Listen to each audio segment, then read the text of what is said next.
any of you listeners that you feel like you've plateaued, you just been in a rut, you're burnout, you're going through the motions, you've lost your passion, you've lost your why, your inspiration, it's just another day. That for you, that's when you need to force yourself to go to a show. It is the medicine to pull you out of your funk every time, to surround yourself by other artists that are all living, doing it different than you. We do the same shit, but if you're stuck in a rut thinking this is all there is, this is as good as it gets, fucking I've been doing this 20 years. Nope. That you're just stuck in your own tunnel. You need to pull yourself out, go to a show, and get reinvigorated, re-inspired, and the passion turned back on from everyone else and how they're rolling. Every single time, it will reignite your fire.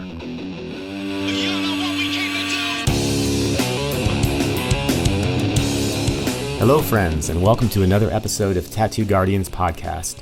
Today, we're going to talk about convention planning, packing tips, body language, and the ever-important art of communication and the art of building relationships.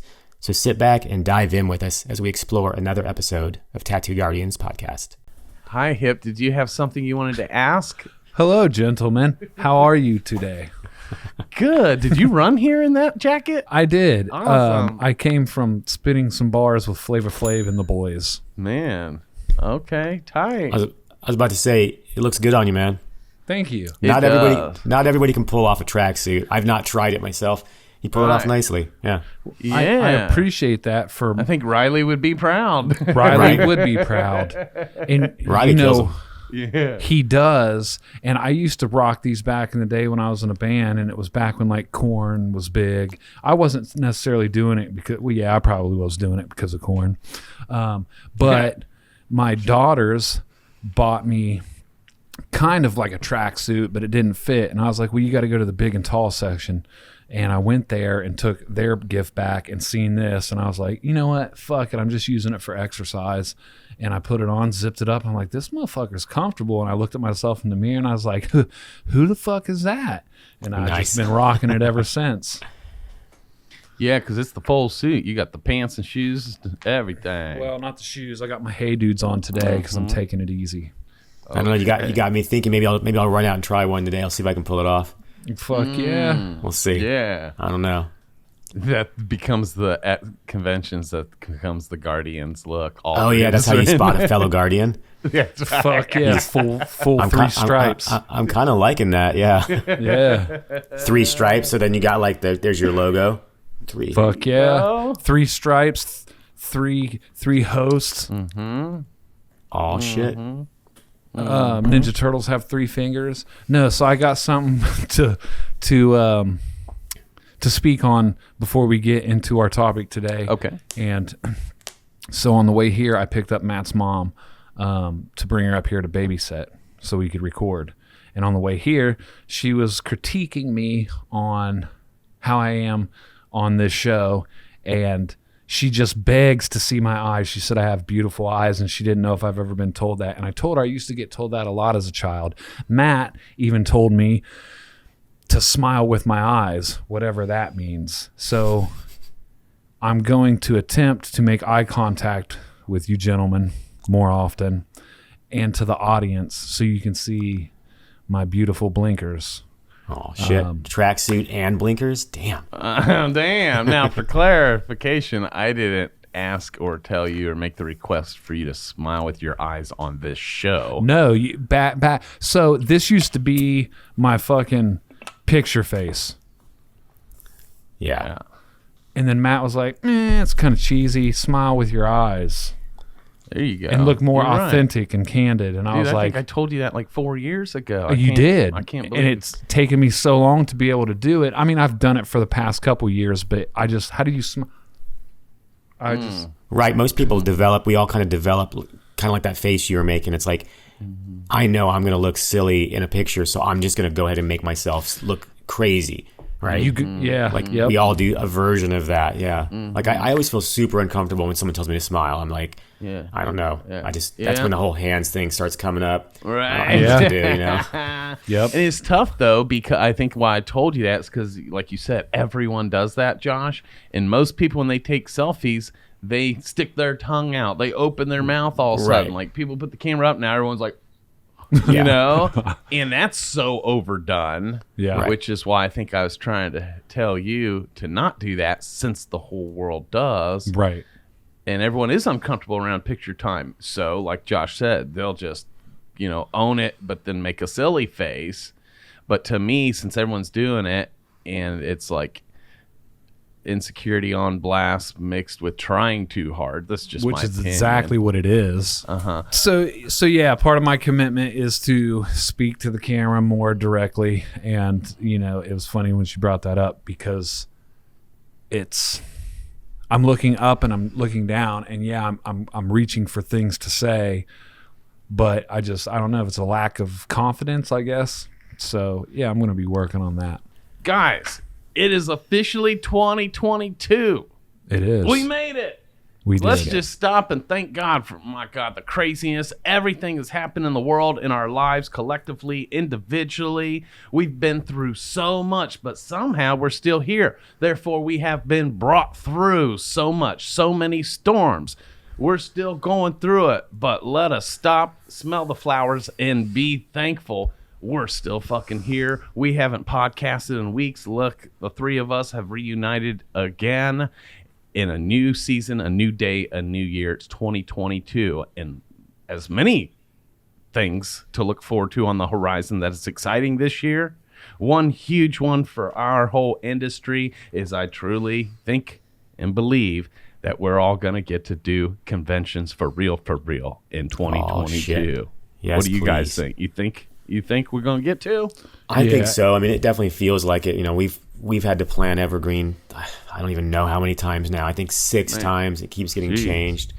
But like, I'm so ready for my own convention, but I'm so ready to just get out. Like, it started with me seeing some of my friends in some states that are a little bit more eased up than we are, going to concerts and stuff, you know what I mean? I was like, oh, I forgot what that's even like. Like, I went and saw Spider-Man the other day in the theater, and just being in the movie theater, it was like, holy shit, there's life out here, you know? Man. So the thought of traveling to a show is amazing, and I do feel pretty good about it. I mean, I think we may have to do the mask thing. We may have to follow some new rules, and I know some people are not going to be down with that, but I just want to see it happen. What about you guys? Yeah. And we actually just solidified our booth for Hell City this year in Columbus, Ohio. Nice. That's in May. We're in the process of solidifying our presence at Evergreen this year. And what month is that, John? March. So already Evergreen Invitational and Josh, this convention in Oregon is scheduled for March. Hell City scheduled for May. Villain Arts is going ham right now in a city near you. Oh, right? They haven't stopped. So conventions are on. Yeah. Right? Yep. We all three of us were cut from the cloth of being dudes that like live at and live for conventions, at least at some point in our career. Nomadic behavior. Yeah. And here recently, we've been asked by different people different questions about conventions, from, you know, travel hacks to, you know, people asking like, how do you get your shit to the show and it be okay? We've been asked so many questions. And so I think today, just to talk around conventions and give any hacks, advice, guidance on how you can make the most out of your experience at a convention. I see people miss it. It's only 3 days. Some people like allow themselves to be robbed of all the magic happening around them because they're so narrow-minded, just thinking of this one thing. But you guys feel good about just sharing with our audience like how to prepare, how to show up, and how to be at a convention to get the most out of it? Yeah, totally. Me having the least experience with it, but yeah, there's a lot that goes into it.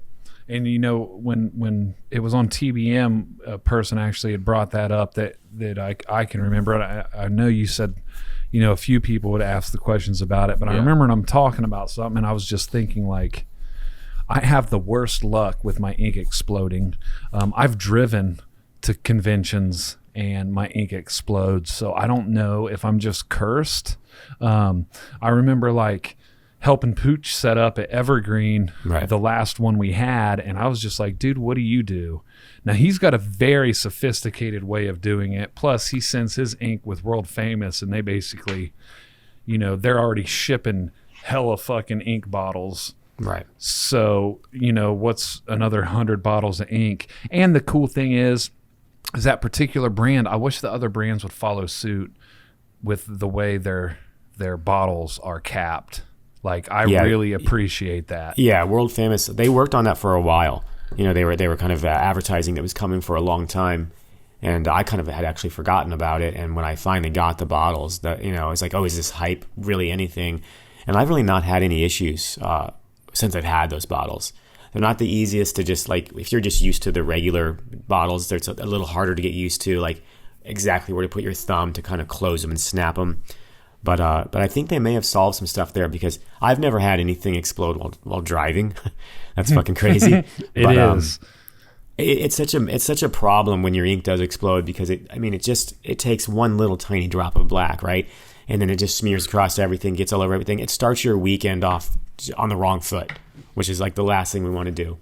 Right. So it's something I've worked on for a while as well. I think I talked about it on the show before even, but I bought the Pelican cases. I bought the cases where they're supposed to alleviate that. And although it works better, it doesn't really, it's really not guaranteed. So you have a couple of options. Yeah, I've never experienced any difference with a Pelican case. Yeah. You have a couple of options. Like if you're fortunate enough to work directly with the company, some form of a sponsorship or something, and you can get them to take your stuff for you, then yeah, that's great. Mm-hmm. Shipping them beforehand doesn't guarantee it's not going to explode, because you're still likely on a plane, or possibly on a plane at least. But I have shipped stuff before. You know, I always call the hotel ahead of time and make sure that that's okay. And or that sometimes there's maybe a tattoo shop that you're friends with, and you can ship stuff to them. You can give them a little bit of money for bringing some of your stuff. So those are some different options as well. I've gone through both phases where I've tried to pack like super minimally. Yeah. You know, and then it's easier to get there, but then you just fucking need to borrow shit from all your buddies. Yeah. And I've also I've way overpacked too. It's like, oh, I'm doing 3 black and gray tattoos, but I brought 100 colors with me, just without thinking, you know. Well, back in the day when you were making machines and stuff, I remember, you know, that was a whole nother arsenal. I remember, wasn't it a convention and you just had like shitloads of machines for sale too. And that's a lot of weight to carry and a lot of stuff to keep, because people steal that stuff. You know what I mean? They walk away with that stuff. Man. One thing that I have found that works for me, Hip, is I will set up a specific convention, like traveling ink set. So really small bottles, right? Mm-hmm. Where I prefer to just get them straight from the company, but if I have to, I'll get like 1 ounce bottles and I'll pour my colors into it. And then after the convention, as soon as I get home and unpack, I refill those bottles back up, so it's just ready to go for next time. Nice. So I'm not necessarily digging through all my stuff to pack for the convention. It's kind of like pseudo packed all the time. Love it. Does that make sense? It does. Yeah. And that way, now with the wireless machines and the batteries and stuff, like, you don't have to take a power supply. You know, I recommend obviously some extra batteries. Make sure you're charged up. But you're kind of getting to the best of both worlds, where you can pack a little bit more minimally that way. Mm-hmm. But I do love the idea of having like a convention-ready setup. Yeah. You know what I mean? Do you do anything like that? Yeah. And, you know, something Aldo brought up, one of our students in TBM, a good brother, is most ink companies, and he couldn't speak for all of them, you know, sell those mini, like almost half-ounce bottles of colors. Right. And if you don't open them, supposedly they are sealed in a way that's like airplane proof. Now, once you pop the cap and open it, and then that's a different story. Right.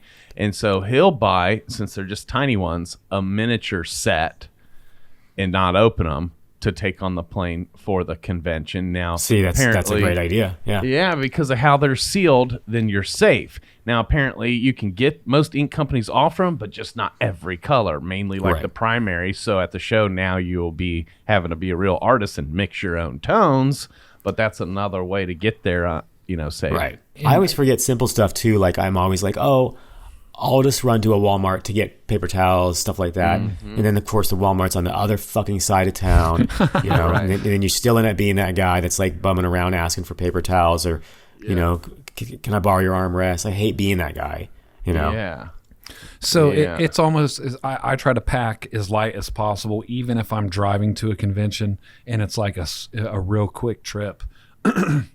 But I always want to make sure I got a table. So I'll bring that as like, you know, carry on or whatever. So when I'm traveling even close and local, I still try to maintain minimalism because it's like practice for when I'm traveling far and abroad and things like Right. that. But it's almost to the point now where, dude, I've done every trick in the book. It feels like even squeezing the bottles halfway, then putting fucking saran wrap over top of them, and then screwing the lid back on, then wrapping them in saran wrap, and the shit explodes. It's not as big of a mess that way, Right. but it's always something. It's almost you know, how far am I willing to go to pay for my serenity? So Right. I'm So- almost to the point now where I'll just buy the fucking ink when I get there and give it to somebody when I'm done with it. Yeah, for sure. And any of our listeners down there too, if you've got some experience with some stuff, definitely please put it down there. We'd love to hear Please. that. I think Yeah. a couple of options would be, I found that taking an ink cap, you know, I think a number 9 ink cap will fit most bottles. So you put that down and then you put the lid on. But what if we just, I mean, baggies are cheap, right? What if we did that, right? You put an ink cap in each bottle and then wrap each bottle in its own baggie, right? That way, if your red explodes, at least it's mostly contained, Right. right? Obviously, if you've got a certain bottle that keeps happening from maybe a different company, like that should get double bagged and like put in a separate area or something like that, because that's the big ruiner. Is like it's usually only 1 or 2 bottles, but it fucks everything up. Yeah, you that's know? right. It is So- usually just 1 or 2. Right. So I feel like it would take, I think it'd be worth individually doing a baggie on every ink and then maybe even putting those inside of Tupperware container and then obviously still trying to use a Pelican case for pressure. Right. That's about the best I got. or Right. buy it when you get there, like you said. Right. And if you're a real planner, talk about shipping it again, and you're in the States, you can do UPS ground, but from Ohio to Oregon, you better ship it like a good week and a half before the show. So okay, if you're shipping it in the air, are they putting it in a depressurized cabin or are they putting it in a pressurized cabin? Who knows? That's why Josh said it's still not a guarantee that your shit won't Right. explode Right. by shipping it, especially if your FedEx, it goes in the air. If you specify ground, you got better odds. At least it's not going on a plane, Right. Yeah. you know. And speaking of shipping stuff, not a sponsor, but because we ship so many T-shirts, we use a company called Pirate Ship. I don't know if you guys have heard about that. You can do all your shipping through them, and you get way better prices. So if you have to ship something, check out Pirate. I think it's just pirateship.com. Okay. And then in that same vein, again, we're not sponsored, but just to shout out a fellow guardian and a homie, shout out to Chris Karloff and Ghost. Yeah, absolutely. There's a solution right there. Yeah, the Yeah. company's called Ghost, and basically you call them, place your order, let them know your setup for each day, each tattoo, whatever it is, whatever you need for the show on Friday, Saturday, or Sunday, the inks, the tones, the needles, the size of your mags, anything you need, Bloodborns. all of that. it.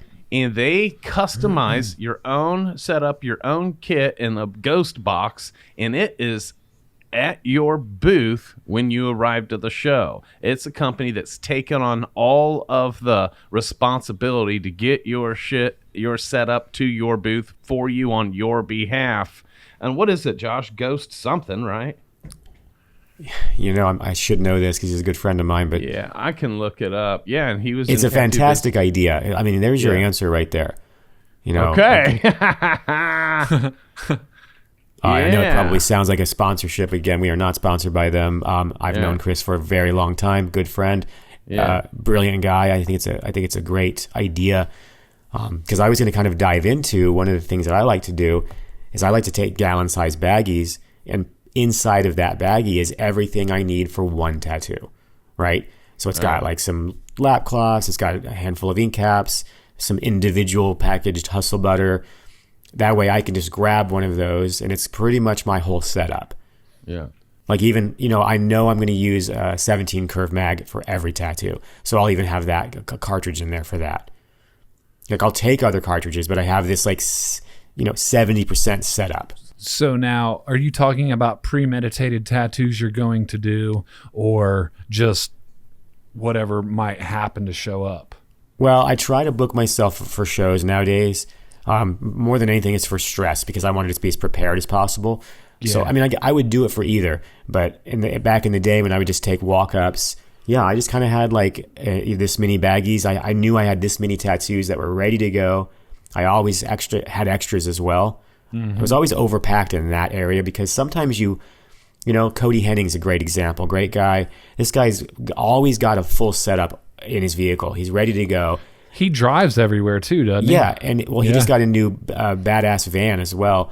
But Cody's brilliant, man. He's always thinking ahead of other people with his stuff. And whenever I see Cody at a show, I'm like, man, I guarantee Cody's got a whole tattoo shop, And it's how many times does it come in handy? You and I both been there, and it's always so nice. You know what I mean? But he's willing to lug that stuff around, that whole fucking setup. So I don't know. The baggies works for me, but I definitely appreciate where Cody comes from on that.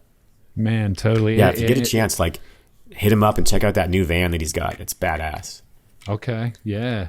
And, so, this is just a great way to, segue into everything. So, before we started recording, I was talking about, or you had brought up, things like flowers and fresh fruit. And it's funny because, anytime I take an Airbnb, and I'll buy it if need be, but for the most part, I usually get every Airbnb I take. So for our listeners, my booth is usually always white, and I'll have fresh flowers, possibly 2 bouquets, and then instead of candy, because everybody's got candy, and yeah, it does serve a purpose. It keeps your blood sugar high, but I always bring fresh fruit because it does the same thing, and it's healthier for you. Right. So I got fruit out, and the bowls that I use, I would go to Walmart or something, spend $5-6 on a bowl, and then it would just, here, you want a fucking bowl, Right. But I found out when I stay at Airbnbs, they usually have a big white fruit bowl, so I always will borrow that for the convention, then bring it back and leave it there. Nice. That's smart. Or I'll stay at the same Airbnbs, so I'll actually add to their arsenal of dishes, so I know that it's there, or hope that it's there when I come back again to use the same Airbnb. I do that in Puerto Rico. It's funny. There's 3 or 4 bowls that I've put in this one Airbnb, and I've came back and they've been there. So I'm yeah, fucking cool.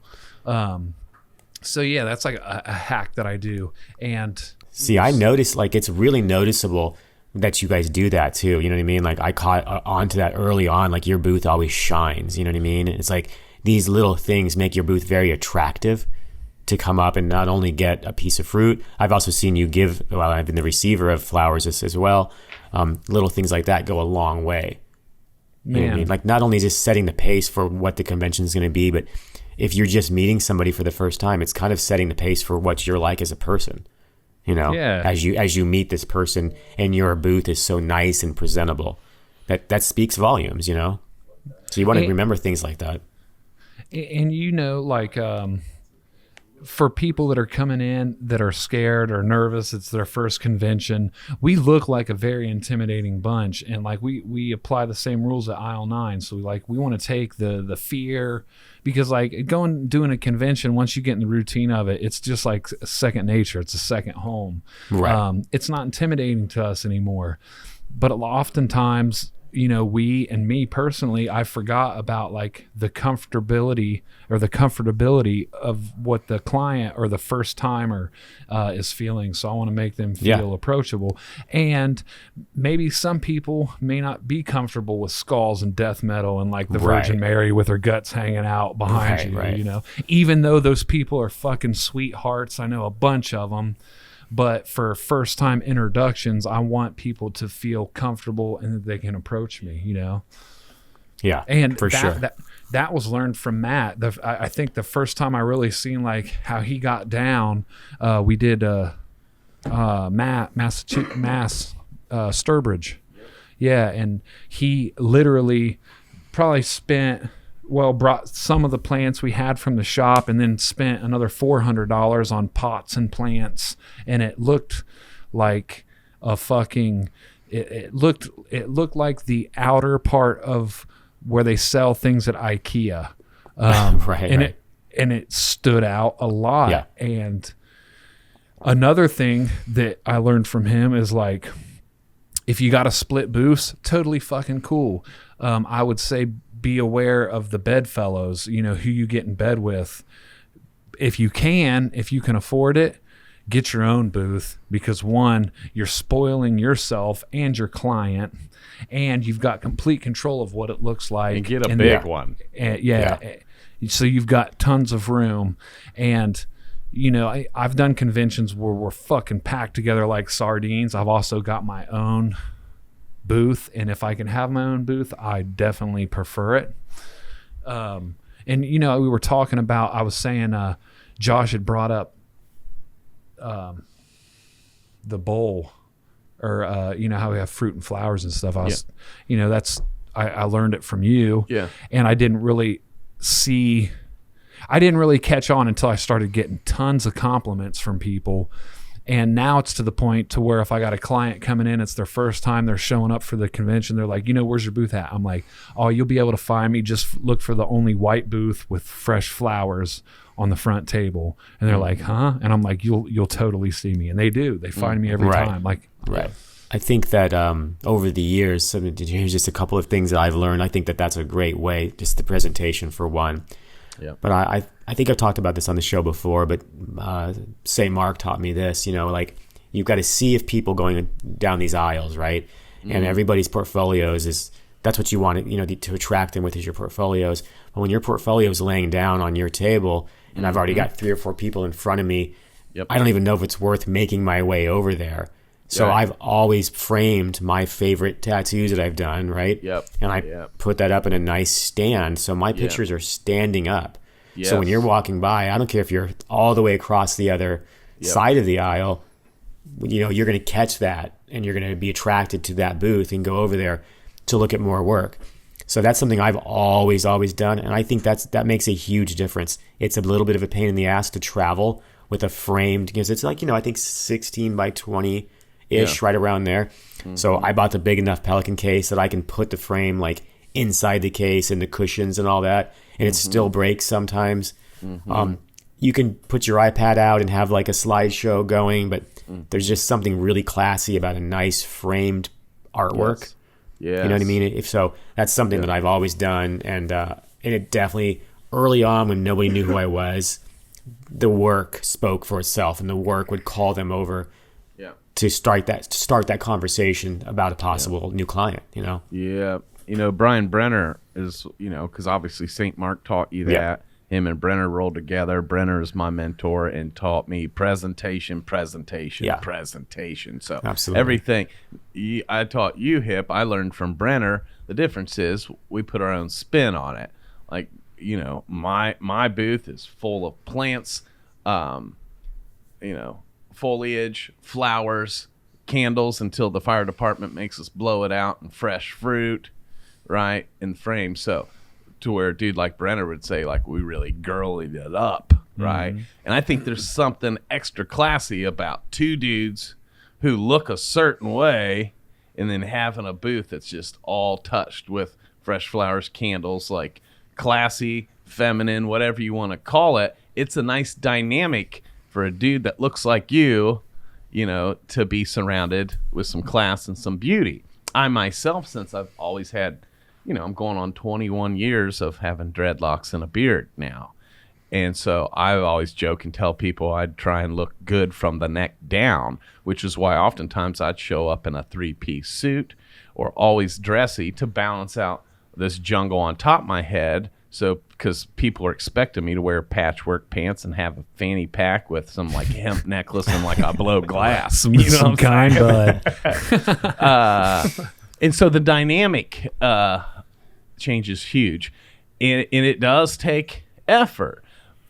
Another thing's real important back to the frames is, especially if we're sharing a booth, is that everything being monochromatic. it's an eyesore, especially if dudes are sharing a booth and you'll see 3 banners all next to each other, 3 different dudes, and the banners are like in competition. They're not even complementary to one another from a designer standpoint. And we'll make new banners. Like if this next show, it's me, you, and Josh, for example, instead of a Clemmer banner, a Hip banner, and a Carlton banner, we could do 3 banners, but they're all going to match. One will say Hip, one will say me, one will say Josh, but it's monochromatic. They all match, right? As if like we're in the same booth under the same umbrella flag, but still individuals. Any way we can match. That's why we get the same size frames and we split it up. We'll have Hip's frame, flowers, then my frame, then flowers again, with a bowl of fruit in the middle. But everything is like real, like blends together real. And I think for presentation, that's powerful. Something else that Brenner would do with his frame, because sometimes less is more. We always have more than one frame. We at least have 2 per artist, 2 frames, depending on the table space, right? But sometimes instead of taking a frame and trying to put in like 12 to 15 tattoos, Brenner sometimes would put in just 4 tattoos, but 2 or 3 pics of the same tattoo in his frame, even if they were just different angles. So, he would do 3 pics of this bitch and skull and 3 pics of this bitch and fucking raven or whatever, because he believes an eye to see something more than once is more captivating than trying to cipher through 20 different pics. Less is more, but it's stronger on a presentation, which I always appreciated, that about him too. And like Josh was saying, because, when people are all huddled around the table, if you're someone like Josh is like, I don't even know if I want to try and make my way over there. And, but if the frames are up, now you can be behind the crowd and still see it and decide, do you want to fight to go over there to work with that artist because you can see their work from here and it's fucking killing. But they're already drawn to you because of the presentation of your booth. And yes, when we drive, people would make fun of us like Matt Clemmer brings the whole living room with him. We've been known to get U-Hauls just to bring... Dude, I brought a fucking vintage barber chair into the convention once. It was heavy, like a 100-year-old barber chair, and we'll haul it in a U-Haul. But like you said, in the times when we can't or want to pack light or fly, we make sure we get there early enough, and I'll go drop $500 at a local store to try and recreate that. And that's why at the end of the convention, Hip will go around, and I used to do this too, after we built relationships, to say our goodbyes to people, and Hip hands them all roses, right? I mean, when we did Hell City, we went and found Derb and gave him roses and a big thank you and a hug, right? Which most dudes don't roll that way, which I think is extra cool. Big burly dude like Hip showing up to give you a hug and a flower. And think about what that does for relationship building, like you said. That's so above and beyond. And, that's something that I remember when you guys did that for me. I always remember that. I'm sure Derb remembers that. Yeah. It's just a wonderful way. It's better than just a handshake, especially when you track them down at the end of the show. Yeah. Look, I know you're busy. I don't want to bother you. Thank you so much for having us out. Here's this token of our appreciation. We hope we can see you next year. That's right. It's just like a breezy, like, don't bother them because they're super busy. Right. Yeah. But they remember that. You know what I mean? It's like, man, these guys came. They were well behaved and housebroken, and their booth looked amazing, and you're always gonna be welcome back. And then you have this relationship with the show. Yeah, you know what I mean? Like you do. Hell City's an amazing show. Hell City's one of the things that the whole idea of Evergreen was based on when Derb changed the game and he made conventions way better, way cooler. Derb has always been one step ahead with that stuff. Yeah. So a great example, like for instance, another thing with Derb, one year we were going to have to move our show, and we were just about to send the dates out, and then Riley was like, wait a minute, I think that might be really close to Hell City. So we called Derb up, and it worked out to where it was fine. But Derb was like, thanks for calling me, man. He's like, most people don't do that. And that's that whole relationship building thing, right? Like, we want to do that for each other. Man, keep some respect on it. Right. And you said most people don't do it, and Matt said keep some respect on it. If you go to a convention, now there's certain promoters that this is the rule to even get invited back to, and it's silly that this is a rule, but I fucking get it. But if you go to a convention and when you show up and your booth is in order and clean, leave it that way when you leave. Come on. Yeah. Just leave it that way when you leave. Man. Yeah, you paid for your booth, right? But I mean, shit, where's the gratitude at? Yeah. You get to travel to a fucking other city and tattoo new clientele and strangers and slap hands with the greats that came before you, only to fucking leave fucking empty rolls of paper towels and trash and fucking dirty rags and gloves, beer cans. Yeah, I even forgot that aspect. Empty fifth bottles and shit. Yeah. I always try to leave it clean, just like I received it. Yeah. It's just like it's just one of those things. Like it's extraordinarily expensive to put on a show. It really, we've done Evergreen and the Boise show for a while, and I had no idea when I got into this the monumental amount of money it takes to do it right. So when you go through all of that, you spend so long planning it and doing it, and then you're cleaning up somebody's beer cans at the end of the night. Yeah, it's easy to kind of the next year when they want a booth to kind of go, I think we're going to try somebody else out this year. You know what I mean? Mm-hmm. And I've never thrown a convention, but Matt instilled in me early on to build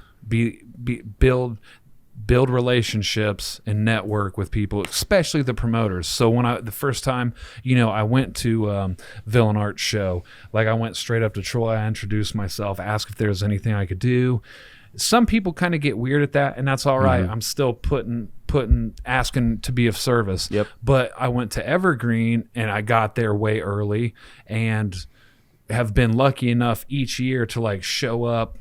Why here recently, it's when the educational's going on, and I'm actually at the convention room like helping Jeremiah and all the guys set up, and it's fun to see that, and I see the hard work that goes in to the people that are throwing the convention on and how hectic and anxiety ridden it is. But it's just a rinse and repeat after the convention. Come on. It's the same thing. Now, Josh, you being having your own show, how many artists that come to your show does what Hip does, shows up fucking 2 days early to serve without you even asking. Yeah, it's a very small group of people, and that group of people ends up becoming the very small group of core friends. Yeah. Oftentimes after Evergreen, I will go to Riley's studio the next morning, and you can always count on a Hip and other people that have been around. Yeah. They're just kind of always there for you. And, you've heard me say this before, but I don't care how many Instagram followers I have. It's my real life friends I can count on my fingers, And these people end up becoming much better real friends. I mean, honestly, the podcast is happening because of exactly that. Yeah. Because Hip showed up early. You and I had a relationship before that. Yeah. But because Hip did that, he was always brought up. Like whenever Riley and I are planning phases of things, we use Hip as an example. We use Million as an example. We use a lot of these people as examples when we're like, okay, guys, this is what's going to happen. And when we use an example of like, you're going to have a Hip that's going to be able to help you, but you're going to have this guy over here that's just going to take advantage of you. You know what I mean? So like, it's interesting how your names become interwoven into the fabric of Evergreen. You probably didn't know that, Hip.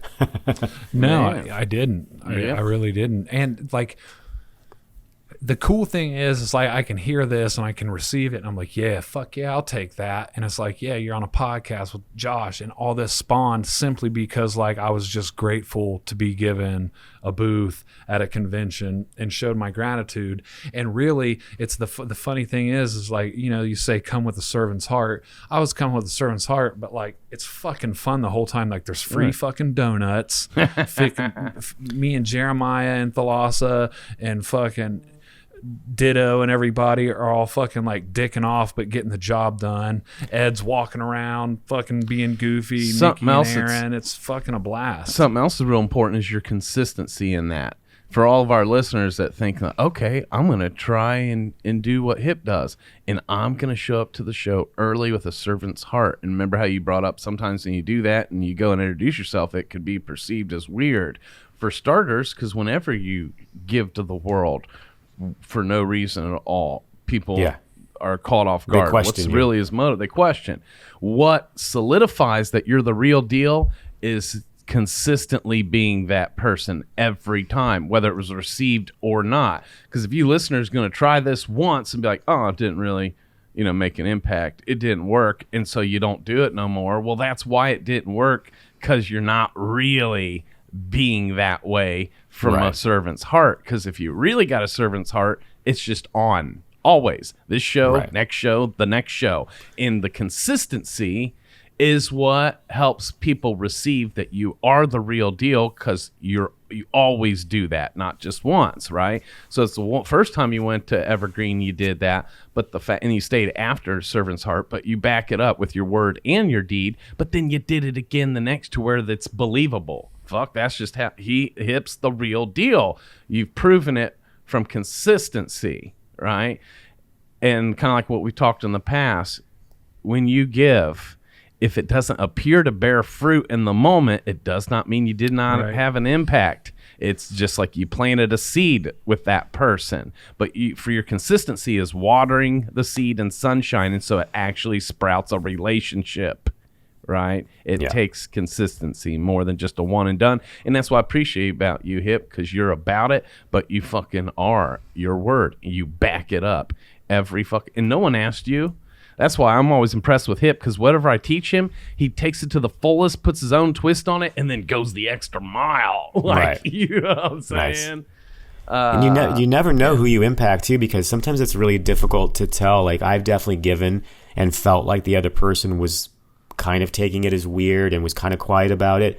And then, like, later on, you get an email or you run into them or even run into, like, their friend, and they gush about how, oh man, you have no idea what that meant to him. Yes. He was really quiet because he didn't know how to react to you giving him this gift or whatever it was. Yes. So be aware of that as well. I've definitely been wrong. I've been like, well, that didn't go well at all. And actually it went really well, Yes. That's so good.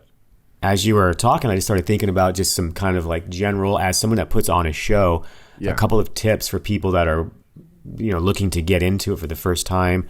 Let's say contests, that's a big thing. When you win a trophy, that can really help early on in your career. It can really help with confidence, and it can help you gain clients. A couple of tips that I have for people entering contests is try not to be the first person that enters. So at Evergreen, we'll have 50, 60, maybe even 100 sometimes contestants. Yep. If you're the very first person because you're eager and you signed up early on because you think you're being responsible, even if your tattoo is really beautiful, if the judges are sitting there for 2 hours, your tattoo might get forgotten about. I'm just being straight honest. Right? So if you're number one, your chances are a little bit lessened, and it shouldn't be that way, but we are humans at the end of the day, and we're going to remember these other tattoos. But all the way back to number one, if there's 80 entries, I've seen that happen before. So I'm just kind of putting that out there. Obviously, try to keep the tattoo really clean. Some people will come up, the tattoo's bleeding, it's weeping, whatever. Something's unfinished, or you can clearly tell that you are running out of time and you rushed it at the end, So plan accordingly as far as stuff like that goes. You want to ask the promoter in the beginning, because sometimes some shows will let you work Friday and Saturday on one piece and then enter it on Sunday. So like you've actually worked on it for 3 days, and you're trying to get best of Sunday, which could lead to best of show. Some promoters are not down with that. Tattoo has to be done and completed in that day. Most of them will be cool for you entering best of show, but not for best of day when you worked on it more than one day. But yeah, you're right. Just finding out and clarifying. I thought you were going to, because another thing I'd always have to check in with was, the night ends at a certain time, there's a cutoff, the crowd gets kicked out. But are we allowed to stay in and keep tattooing if need be? It usually would be me and Bob Tyrell, So I'm a huge fan of when that's possible. Unfortunately, at my show at Evergreen, it's just not, because they charge us immediately after the time for a whole nother day. And it's like it's a lot of money, right? Yeah, So right. unfortunately, we have a cutoff, and it has to be there, and we put it in the paperwork, and we tell people repeatedly. But because tattoo artists are like herding cats, Right. we have to constantly tell people that. And I hate doing that. I hate telling any artist that they have to hurry, because it's like, that's not how you tattoo. But if you just read the paperwork, you'll know ahead of time how much time you've got. Well, Now, that's the good thing about other communication on the front end. Yeah. Other shows will let you do that. Yeah. And that's wonderful. If we had that ability, I would do it in a heartbeat. Yeah. You know? Yeah. Yeah. But just find out first. Just find out what, That's right. because some places will say everything has to be done at the show. We don't want anything entered that wasn't done here, or healed versus unhealed. Even black and gray, you've got opaque gray and then regular traditional black and gray. Some Right. people will swear that opaque gray is not the same thing, and so they want it in different categories. Yep. It's tough, Yeah.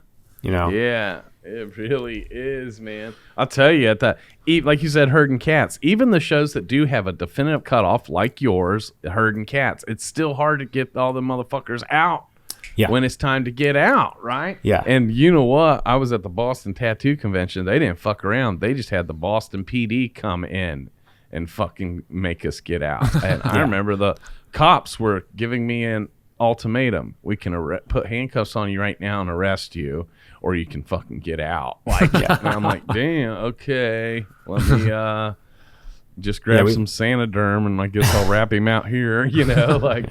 We've had a couple of issues. We've had issues where, we just kind of have to say, hey, do you know when you'll be, like, we got about an hour left, and I'm kind of walking around and going, hey, it looks like he's got a long ways to go, just reminding him, and they'll kind of be shitty about it. And I understand, because it's like you're trying to give your best artwork on something that lasts forever. But I told you multiple times, for this particular show, unfortunately, this is how it has to be. Yep. And then you got to deal with attitude, you know what I mean? But So, okay, I got a question, Josh. Let's say I go to your convention and I enter a competition, and I'm pretty sure mine's the best fucking entry, and I don't win a trophy. Can I slam chairs around and get pissed off and throw my hands up, run away crying? you can definitely do it, but you'll definitely get a talking to. A stern finger shaking. Right. I think there's nothing wrong. Maybe I'll regret saying this, but if, let's say, you truly in your heart think that you really should have won, privately, if I'm at the bar later on, grabbing me and saying, hey, do you mind breaking down why I didn't win? Right. I don't think there's anything wrong with that if you're not like pestering somebody, and if you're doing it at the right time. Because a lot of times I've had people who are just super confused about why they never win. I've got one particular artist that's never won, and they do write me, and they're like, what am I doing wrong? And was finally able to say, if I'm going to tell you exactly what it is. And it helped. They understood it. They were like, now I see it. Okay, good. And really the problem with this particular artist, their work would go almost to that level of like amazing, but it was just short.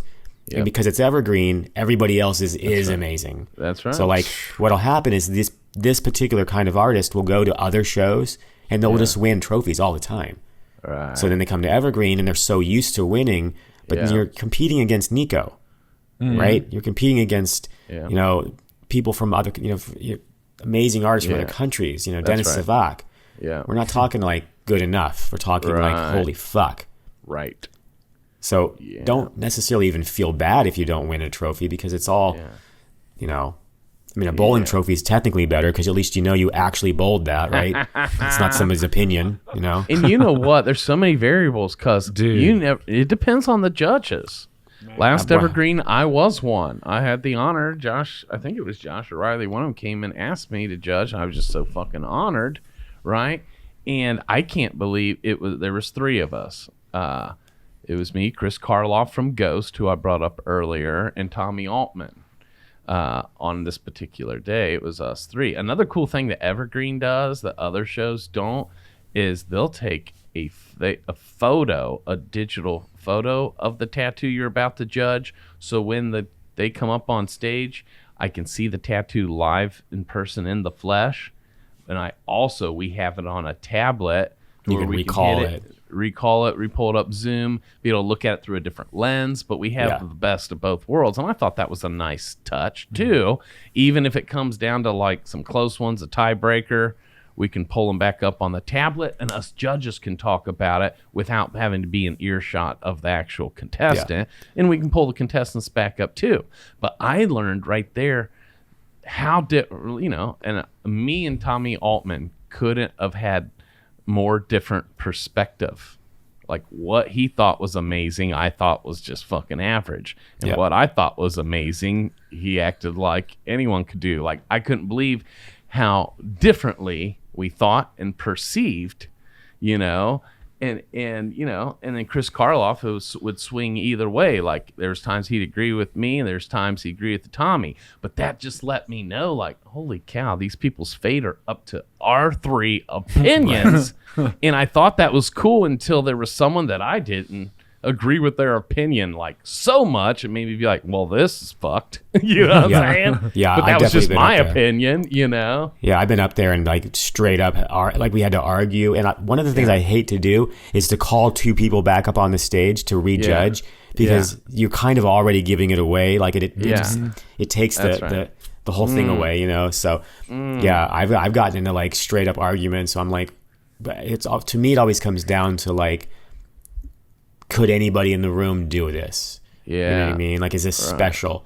Right. Because sometimes people will get really hung up on something being slightly off, like kind of crooked, but then maybe I can tell that their shoulder's actually off, and maybe they kind of went with that. So it's tough. You know what I mean? It is. Yeah. Like what's more important to you? And to completely depending on the judges. So if you don't win something, don't let it just ruin you because it's not the end of the world. Just keep on trying. You know what I mean? That's but right. I think Hit brought that up. Is we did actually have a real incident where somebody did throw a chair and really acted like a baby because they didn't win. They said it was the best tattoo they'd ever done in their life, and if that wasn't good enough.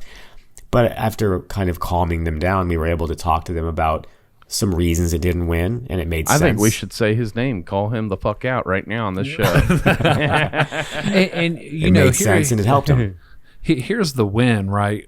If you're at Evergreen, first and foremost, or Hell City, it's already or Golden a win. State, or Empire State, or Milan, you won. That's right. Totally, you've won. Now, it's a cherry on top to fucking get a trophy at those shows. Totally is. And if you're anything like me, it's always got to be more. And it's like, okay, I got the trophies, but I haven't won best of day. Right. And I haven't done best of show yet. Right. But that's cool because that's the passion, that's the drive, that's what it's going to keep me hungry and going to make it harder for other people to win trophies. So I appreciate that. But the win is you're at these fucking particular shows that are nitpicky about who they let in, not just anybody that has a machine off eBay.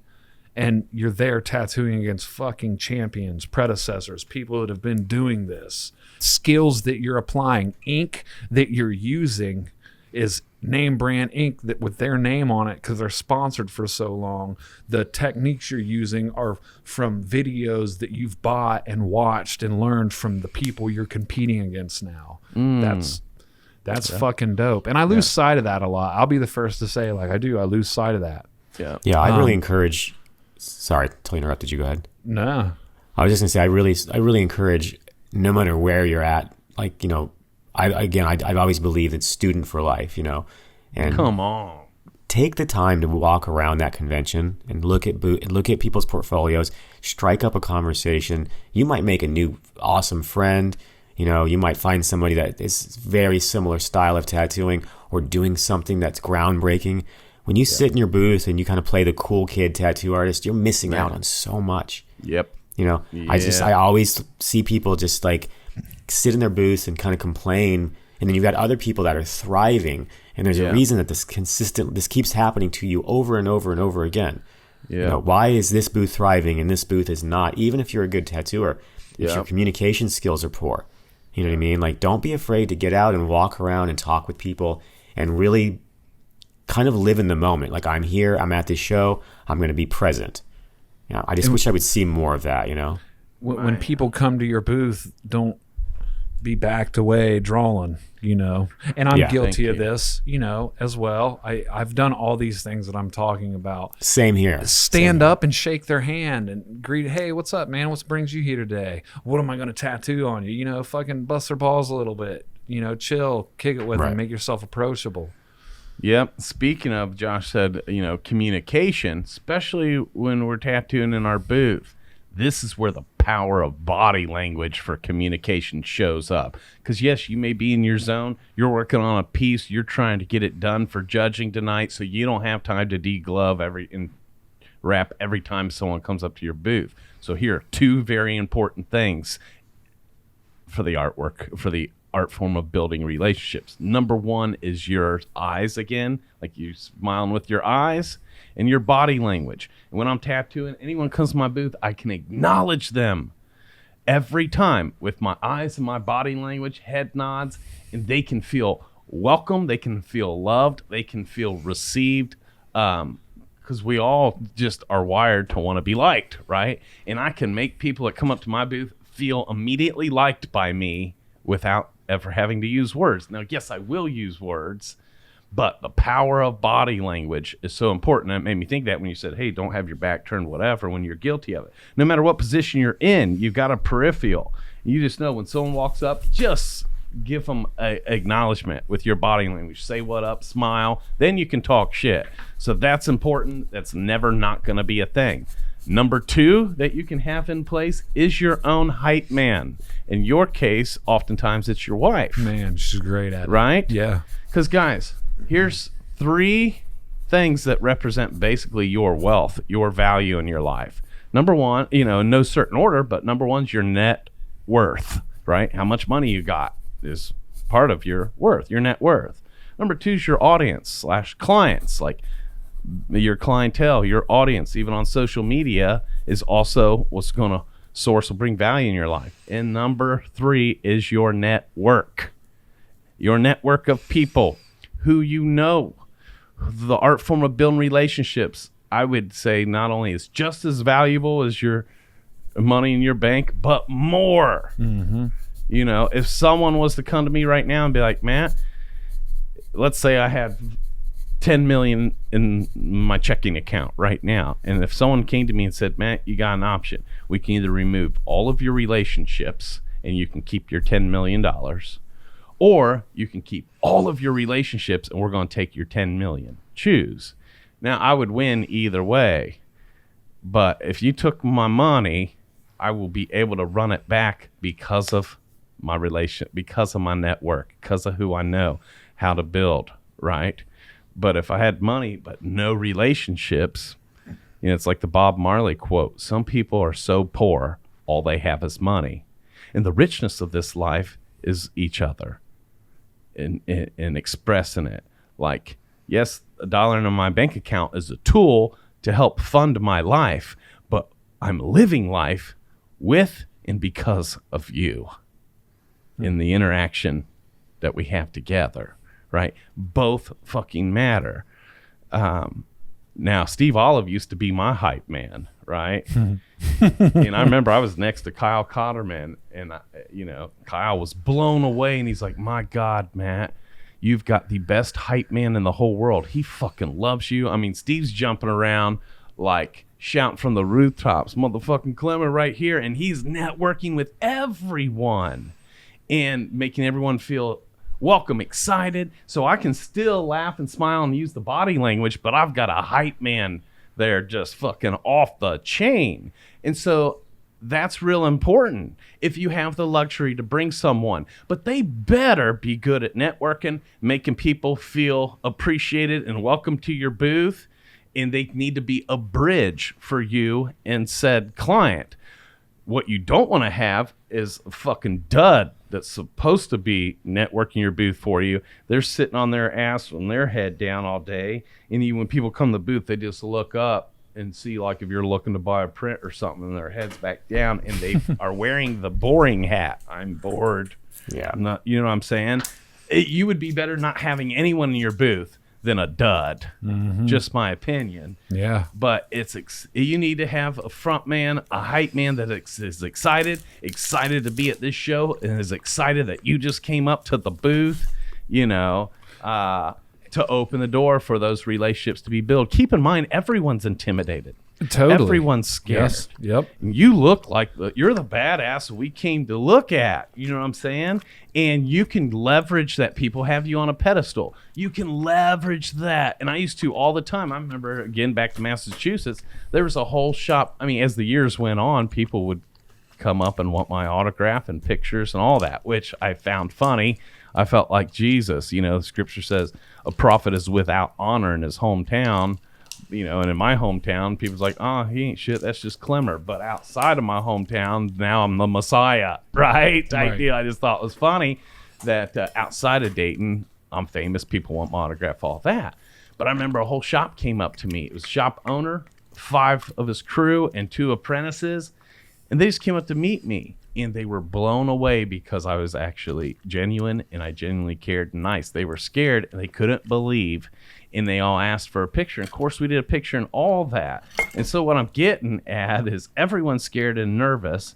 And for you to truly care and go out of your way, even if it's just with body language, to let someone know that they matter, makes an impact that is immeasurable. And they're always going to remember you. What do we say all the time? People may not remember everything you say or what you said, but they're always going to remember how you made them feel.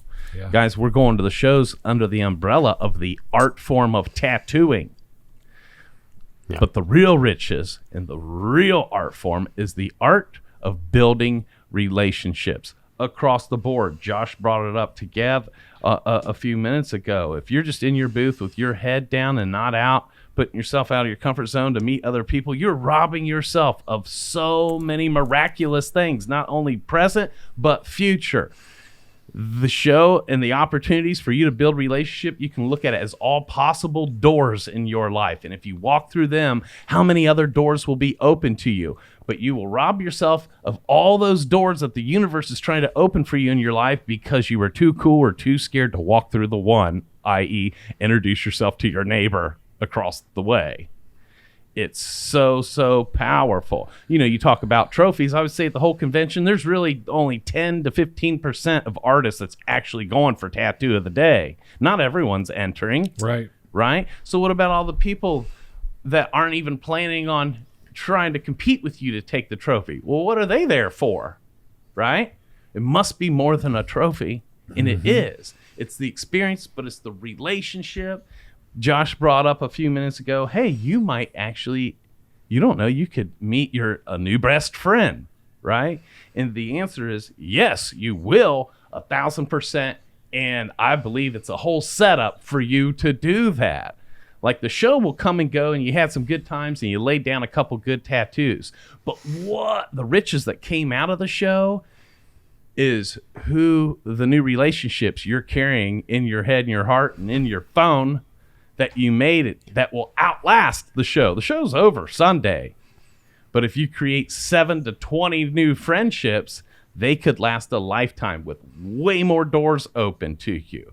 I believe one of the most powerful, important things about a show, whether you're an artist or working the show or just at the show, is networking and getting to know and build relationships with as many other artists that you can, to me, is hands down the most important thing of a show. Extremely well said. I think you just nailed it. Absolutely. Because that's the biggest thing I see for my whole life. Like, people just sit there on their phones, like Hip said, with their back turned and they're drawing, and everybody that walks up to their booth, they act like you're nothing but a problem. You're a burden.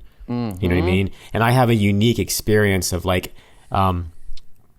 there's no way to say this without sounding like I'm bragging, but as I became like a more known in the industry, I would walk up to some booth, and I always try to sell my work on my work. So a lot of people didn't even know what I looked like. So I would walk up to these booths of this person that was just buried in their, video game they're playing. Yeah. And when I finally was able to introduce myself, it changed so big. You'd be like, oh, Josh Carlton. And they'd stand up and shake my hand, and it's like, now you're treating me like this because maybe I have something that you want or whatever. But why wouldn't you treat all of your potential clients like well?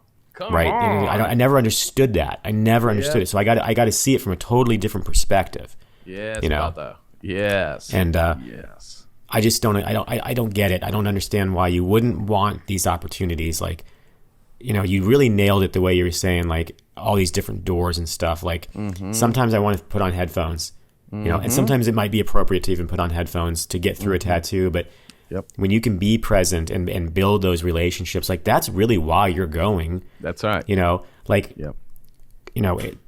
monetarily, think about all the money you're leaving on the table by these relationships that you did not build. That's right. That's right. So powerful. And speaking on that too, because let's be honest, the show's 3 days. Most of us, the most we're tattooing is 3 people in 3 days. Right. Yeah. If you're doing some traditional jams or smaller pieces, you might be able to do more than 1 tattoo a day. But there's definitely a limit and a cap on how many clients you actually are going to take on at the show. Right. And if you're doing anything cool, the chances on other people at that show wanting a piece from you, whether it's this weekend or someday, are really fucking high. Wouldn't you agree? So speaking of leaving money and relationships on the table, back to you and your hype man, I think it's important to have some sort of sign-up list, sign-up sheet, an email list for us to stay connected. I can't tell you, and we've done this, especially if you're leveraging a show that's within travel distance of your own studio, is even more important to network and build relationships. Like when we do the Cincinnati Tattoo Convention or Columbus and Hell City, our studio is only an hour from both. And so we build relationships with hundreds of people. Yes, Hip only tattooed 3 that weekend, but we ended up leaving with a lot of relationships and pages of contacts of people who would love to work with us for us to reach out to in the future. I know 2 of our guys after the Cincinnati show was almost booked out for the whole year after that, just because we took the time instead of being like, I'm all booked up for the weekend. Sorry. Right. Exactly. What I'm saying? Yeah, imagine like my sister Jamie and her husband Pete, they love to travel, right? Yeah. So they're perfect examples, and we really need to have them on here because, boy, talk about planning for a convention. They know all the tricks on how to get first-class flights, like all this stuff. We need to get them on here and interview them. Okay. But anyway, they will go to a convention, build master relationship builders, right? And then all of a sudden they're like, well, we don't know what it is, but when we're in Wyoming, not only do we do this show, but people just fell in love with us in Wyoming. So now, because we're open to building relationships, we've built a relationship with the booth next to us who is based out of Wyoming. Come on. Therefore, they have us now coming out for guest spots. And guess what? We're booked all the time. And we go to Wyoming every year. This is all hypothetical, but they do this all the time. Yes. Right? And so if you're the artist that sits there and you are just quiet and you don't build anything, you might get your 3 tattoos in and you might do whatever and you say, yeah, the show was whatever. Or think about all these opportunities you just made, whether it's a friend's business, just having a good time at the bar, right? That's right. Just unwinding. It really is night and day the difference it can make. Just being open. People are afraid, you're stalking somebody or whatever. Right. It's like, just be open to communication. That's it. And if because I get it, if you're listening right now and you're like, that's cool, but I'm an introvert. Sure, I understand. Fine. Well, yeah, that's right. We sure do. This doesn't mean you're exempt. It's not about it. It's not about how you do it. You can do it timid, quiet, meek, whatever. You don't have to be like all charismatic like me to build a relationship. There might honest. be, to be honest. Come on, Josh. Fucking nailed it. Yeah, just be honest. It doesn't matter, like you said, if you're timid, if you're honest and open, and especially if you can be excited about when I have a potential client and I'm really excited about it, they can tell. And, imagine if you were coming to get tattooed by me and I'm all super excited about it, like that just makes you that much more excited, right? You're right, brother. And then the whole tattoo session, Hip and I have this, is awesome. Yes. The whole hours of pain and everything, it becomes a memory. It becomes something that we did, right? Yeah. And so even if I wasn't doing this podcast, I still would have come out to the shop and tattooed. I still would travel with you guys because I made a relationship with you guys at other shows. Yes. And you know what I mean? It's like, that's the beauty of tattooing. Like we have that ability, and COVID really showed us, it smashed us down and took all that away from us. So now that it's starting to hopefully clear up, if we can get out there and travel and be open to building relationships, it's just going to be better for all of us. We all deserve a little fucking breath, right? My God. And you know what? Even if we use you as an example, the relationship that we got to build with you and now have with you is way more immeasurable value, pales in comparison to whatever I made that day on that tattoo. Right, exactly. You know what I mean? It's like, you know, there's, you know, when I say things like leaving money on the table, it's definitely not just about the money. And even when I say that, I don't even really just mean physical money. That's right. Just anything left on the table, relationships, opportunities, possibility. Yes. There's just so many things you can do. I like to actually say them out loud. Like, I'm going to go to this show and I'm going to do this. Yeah. And I just make it my goal. You know what I mean? Whether it's early on, you know, looking at possible sponsorships, when no one knew who I was constantly, what could I do to where somebody sees my work, but I'm not in their face? Yeah. Like, what's the balance there? You know what I mean? Man. Back in the day, it used to be really big on trying to get into magazines. Yeah. You know what I mean? Like, you would just follow these photographers around hoping to get in a magazine. We don't really have that now. You can publish your own shit immediately. If you're a good tattooer and you do a beautiful tattoo and you post it on Instagram, the whole world gets to see it. So the playing field has been leveled. You know what I mean? So you can use that to your advantage. I'm going to be working in London in a few months. Like, that's only because of tattooing gave that to me. Like, what a beautiful thing. You know, I got to take my whole family to London. You know, which spawned from conventions, networking, and building relationships. Yeah. So good. And, you know, just to finish the part of the point we just touched on earlier, if you go out, you step out of your comfort zone, just introduce yourself to some other artists, because you set the intention. I listen to the Guardians podcast, this show. Even though I'm scared, I'm going to try and build new relationships.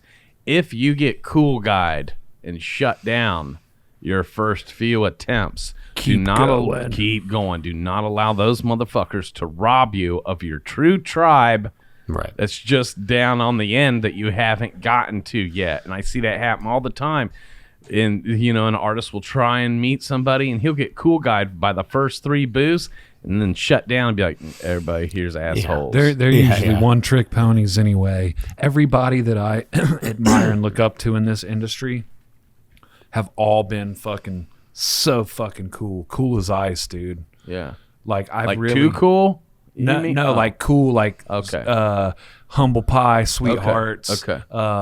You know, ultimately, I don't want to fangirl too hard and fucking nut ride a lot. So, like, I got to pull myself back. But ultimately, and, you know, I want to take, too, into account that, like, you know, when you got, like, these superstars of the industry or someone you may want to slap hands with, like,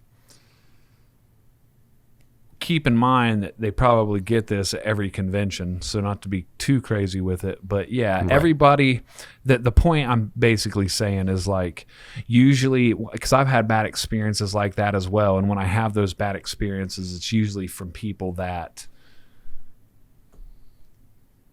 I don't look up to, and it's apparent why I don't look up to them. So, and I'm sure there's a dickhead out there that's fucking top notch. You know, I just haven't ran into him yet. Oh, but absolutely.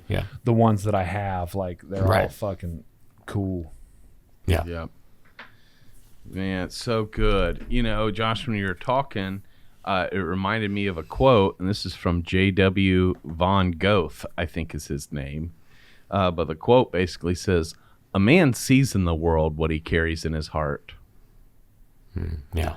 A man sees in the world what he carries in his heart, right? Very true. And so and that's why I love, Josh, when you said sometimes you'll set the intention. You like to say it out loud. This year at this show, I'm going to do this and I'm going to do this. You're setting the intention to the point where you're even saying it out loud. So what that's doing is you're what you're carrying in your heart before going to this convention. And that's what you're going to see and find, because that's what you're carrying in your heart with the intention. While someone else can carry something totally different in their heart. Man, everyone here's too cool. Everyone's assholes. No one's about unity anymore. I'm just going to do me. If that's what you carry in your heart, that is what you will see at the show. Yeah. You know? 100%. But if you set the intention and decide, I'm going to meet new people. I even set a hairy, scary goal. Like, this dude I've been following, this dude for years is going to be at this show. I'm going to make myself go up and introduce him. Whatever. You set the intentions. I'm going to build new relationships, meet new people. I'm going to walk away here with at least 3 new badass friends, whatever the case may be. And if that's what you're carrying in your heart, I guarantee you that is what your experience will be. You know? But you get to allow yourself the room to be seen and to feel through it.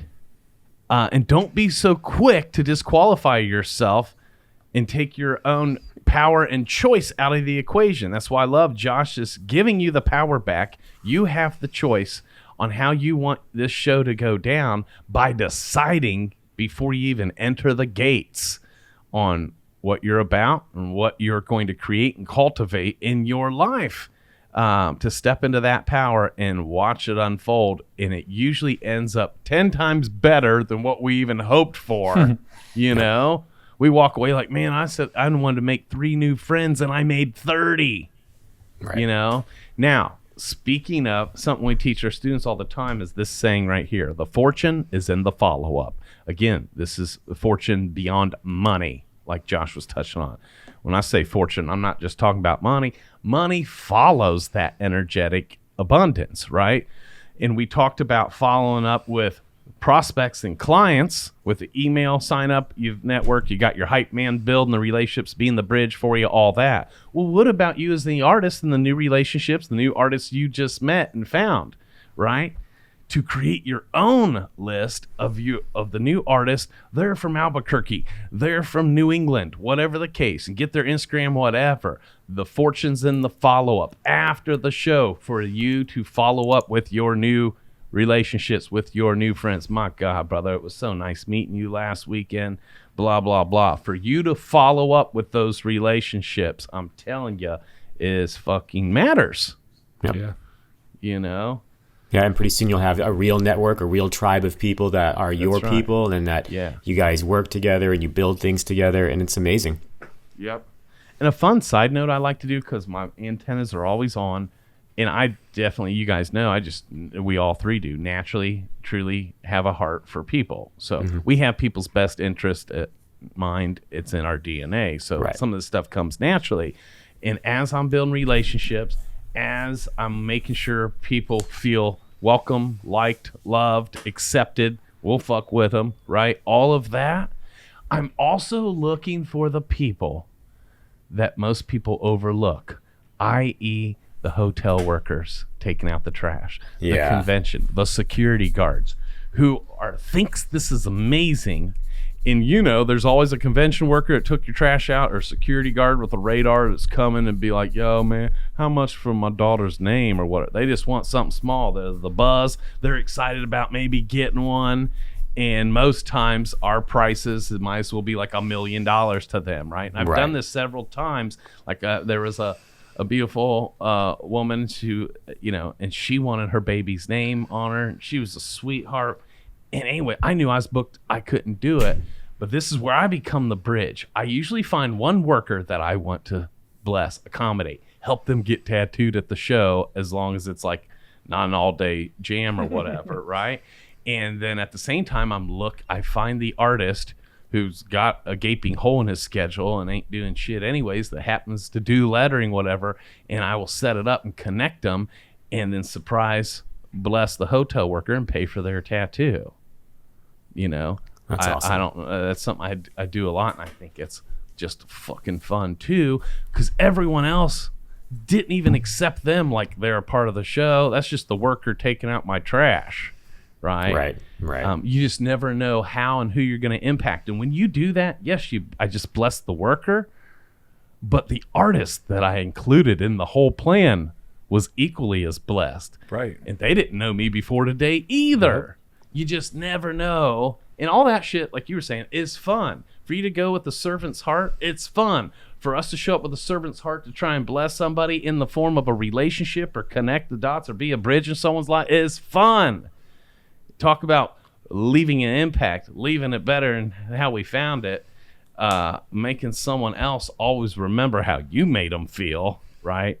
To me, this shit is worth way more than gold or silver, right? Absolutely. Absolutely. Man. Well said. Man. I like the idea of Pete and Jamie because I've took the educational and they do got a lot of good fucking hacks. Right. Like all these ways to like plan your traveling, like, because they're on the road more than anybody I know. Like, it's ridiculous. They live on the road. Man. All the time. But they've mastered it. Yeah. You know? Yeah. They've mastered it. So, You know, something else that we might as well touch on when it comes to shows is seminars. Yeah. Take them. Fucking take them. Yeah. yeah. Yeah. You know, depending on the show, there's always a couple cool seminars going on and with different categories. But like Hip said, like, you don't know what you don't know. We can always be growing and learning. Now, I know it's a dance if you're trying to work the show and do a seminar, and you could be torn, especially if the seminar is in the middle of Saturday or something. Yeah. So I get it. But again, back to planning. If you're going to a show in advance, especially like Evergreen, you know, I already know there's some badass seminars going on at Evergreen. Knowing that in advance, look to see who's teaching what on what day to see if you can plan to be at the seminar and still do an amazing tattoo that day. But it's just so much is offered to you in one weekend. So many possibilities, so many fucking doors that are going to lead to more doors for the rest of your career. Exactly. Don't sleep on it. Yeah. So at Evergreen, we have dedicated days before the convention, so you don't have to worry about that. Yes. But then we have other seminars going on during the convention as well. They're all just as important. It's just a matter of what kind of time frame you've got. Right. For sure. Yeah, and where you're at in your career and what's important, what you need. You know what I'm saying? You may not need or want to be interested in taking a machine building class, but you definitely may need to learn more about color blending or whatever the case may be, you know?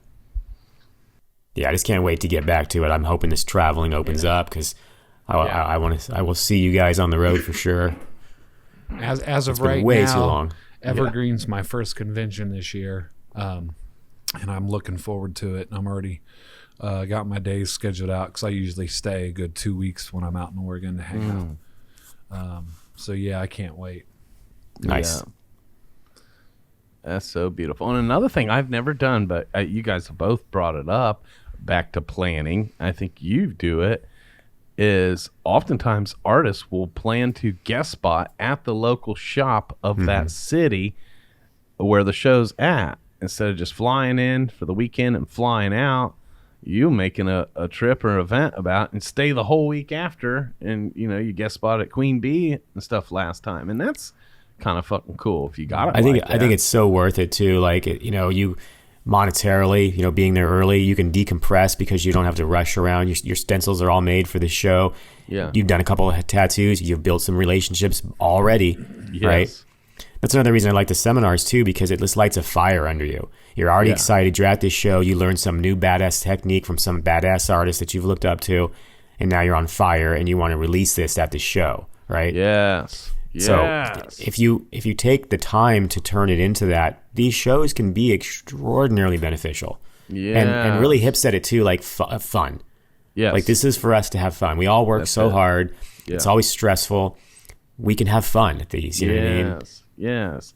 And speaking of lighting your fire, Josh, I can't believe I forgot that. But for any of you listeners that you feel like you've plateaued, you've just been in a rut, you're burnout, you're going through the motions, you've lost your passion, you've lost your why, your inspiration, it's just another day.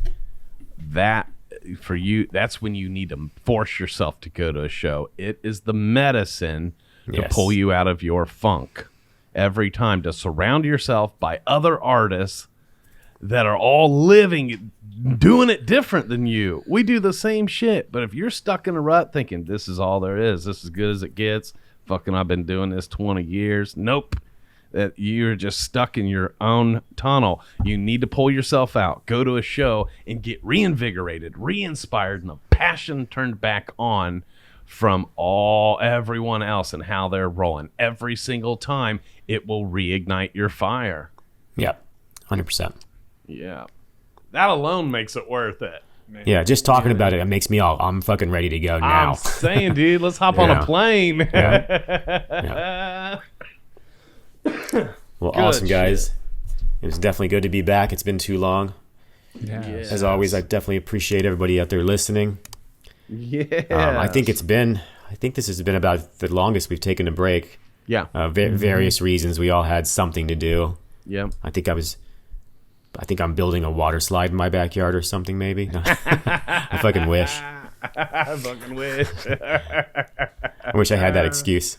Yeah. But yeah, no, it feels good to be back. Yes, brother. Man, you guys want to, before we wrap up, you got any shout outs this week? Yeah, I got a shout out. Come on. So you may have heard of him. I want to give a shout out to Russ Abbott because he followed me. Yeah. Just out of the fucking blue, I'm like, wait a minute, what? Okay. So I messaged him and I was like, thanks for the follow, Sensei. Yeah. And he responded back, pleasure to meet you. Hands up emoji. And I was like, that's fucking dope. Come on. So thank you, Russ. The art form of building relationship. Even Mr. Abbott knows a little something about it. Yep. He's building one with you. Yeah. Yep. Russ has always been. I've been fortunate enough that when I moved to Atlanta, I met him there. Super genuine, just a wonderful person, incredibly talented artist, incredibly open to sharing, super inventive. What a just teacher, an all-around man. great guy. So I would definitely follow him. Listen to his podcast as well. He puts a lot of videos out. If you're not familiar with him, Russ Abbott, look him up, follow him. You won't regret it. Jeez. Absolutely. Tattoo smart. Yes, he's done so much. He's done so much with introducing, from the tablets to just the whole digital side of things. He's just done so much for that. I mean, bringing the Tattoo Smart has created so many brushes. Procreate. What's that? The ink palettes he brought in from Procreate. Yes. There's a few people who are really keeping the path lit for us tattooers, and Russ is definitely one of those people that I just really appreciate. Man. Well, speaking of, and there's no comparison. I was going to say, speaking of people we appreciate, I'd like to give a shout out to Mr. Chris Winterson. His IG is Chris Winterson. Chris, CHRIS, Winterson. Chris Winterson, I was on the phone with him this week, and he was talking to me about potentially enrolling into Tattoo Business Mastery. He is got a private studio in Canada, right? And we talked a little bit, and he is going to be joining Tattoo Business Mastery. But he just had such a sweet spirit and just a pureness, very intellectual, like on Carson level of intellect, it seemed like, but a real sweet spirit. And it's always refreshing, especially when there's enough people a certain way that can start to jade you in the tattoo industry. When you run into someone that's not like everyone else, that just sees you and you see them, it's like, my God, you're my people. I found you. How have we gone this long without meeting? I just had a 15-minute phone call with him, and he was one of those dudes. Oh, yeah. He just found the podcast, and he's been an avid listener of us, and so I just want to shout Chris out because he filled my cup and, was a giver on the phone, and he gave me life. I was trying to serve him. He fucking outserved me and filled that's awesome. my cup. Yeah. So thank you, Chris. We appreciate you. Big time. Thank all of you listeners for tuning in every week faithfully with us, watching us on YouTube. My goodness, so you can see the stages of Josh's beard and hips, jumpsuits, tracksuits. And my eyes, eye contact. Yeah. Got that good eye contact, yeah. And if you come to a show, a convention, and we're there, don't fucking come up and say hi to us. Fuck you. Happy day. We love you all. Thank you, listeners. Again, we'll see you next week.